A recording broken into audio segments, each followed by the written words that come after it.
Pagi, salam sejahtera buat kita semua. Baiklah, di sini saya akan membuat tugas dari dosen saya dengan mata kuliah pemasaran agribisnis. Baiklah, di sini saya mengambil judul tentang beras putih oleh Ong NIM 2110417 331 kelas M1 Fakultas Ekonomi dan Bisnis. Oke, baiklah, pada tanggal 9 bulan 5 2023 kemarin dan waktunya 16.30 saya melakukan survei di lokasinya di Pasar Dahlia, Pasar Teratai, dan Pasar Pelamboyan. Kemudian untuk pasar modernnya di lokasi kedua yaitu di Jerujo di Presmart. Oke, di pasar tradisional harga beras bulog, harga untuk rata-ratanya itu 10.000 itu per 1 kilo ya, 10.480 rupiah.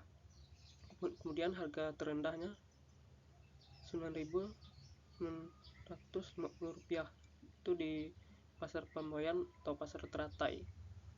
Untuk harga tertingginya itu di Pasar Dahlia 11.500. Untuk beras cap mangkok harganya rata-rata itu 15.000. Kemudian harga terendahnya 13.500 itu di Pasar Teratai. Kemudian harga tertingginya 16.000 itu di Pasar Pelamboyan atau Pasar Kemuning.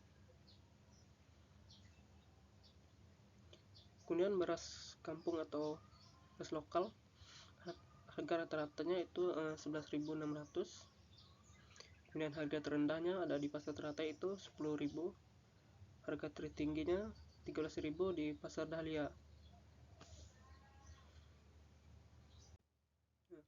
Untuk di pasar modernnya ini dia tidak ada kayak 1 kilo gitu ya. Harganya itu dia itu per 5 kilo atau 10 kilo. Tidak dijual di kayak di pasar tradisional, tidak dijual secara eceran. Untuk beras macan merah itu 5 kilo 69.800. Kemudian beras cap mangkok 10 kilonya 152.300. Kemudian untuk beras cap padi 10 kilo 139.000. Beras anak raja coklat 10 kilo 151.200. Untuk beras pandan wangi 10 kilo itu 149.100 rupiah. Untuk beras cap anggur 5 kilo 74.000. Nah, untuk kemasannya, untuk ini yang beras bulog ini di kayak di pasar tradisional ya. Untuk kemasannya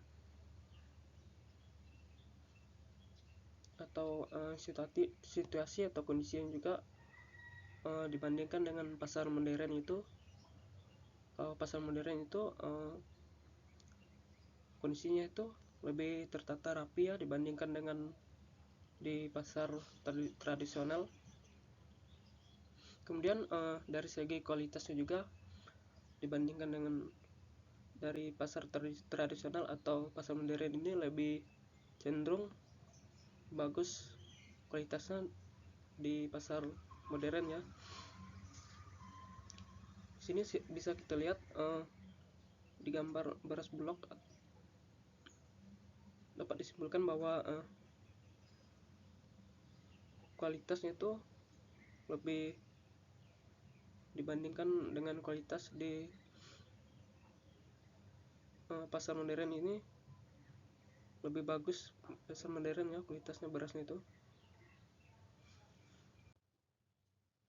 Di sini saya bisa menarik kesimpulan pada pasar tradisional harga yang ditetapkan berdasarkan kesepakatan tawar menawar antara penjual dan pembeli. Nah, untuk di pasar tradisional ini sendiri, kalau kita pergi ke pasar tradisional itu misalnya harga di pasar tradisional ini, harga beras setiap mangkok lah ibaratnya itu kita ambil 10.000, itu masih bisa kita tawar ya ke pembeli, ke yang punya dagang tersebut, masih bisa kita tawar dengan harga yang lebih murah. Kemudian sedangkan di pasar modern, biasanya di pasar modern itu kan di raknya itu ada label. Jadi misalnya kalau labelnya itu sudah tertulis 73.000, itu sudah pasti ya, tidak bisa ditawar. Itu yang saya dapat jelasin antara perbedaan dari pasar tradisional dan pasar modern. Kemudian dibandingkan dengan harga jualnya, itu lebih murah pasar tradisional dibandingkan dengan pasar modern, karena di pasar tradisional ini mungkin kualitasnya itu lebih rendah ya, atau secara kondisi atau situasinya pun tidak tertata dengan rapi. Maka di pasar tradisional ini lebih cenderung murah dibandingkan dengan pasar modern. Baiklah, mungkin hanya itu yang bisa saya sampaikan mengenai survei saya. Sekian dan terima kasih.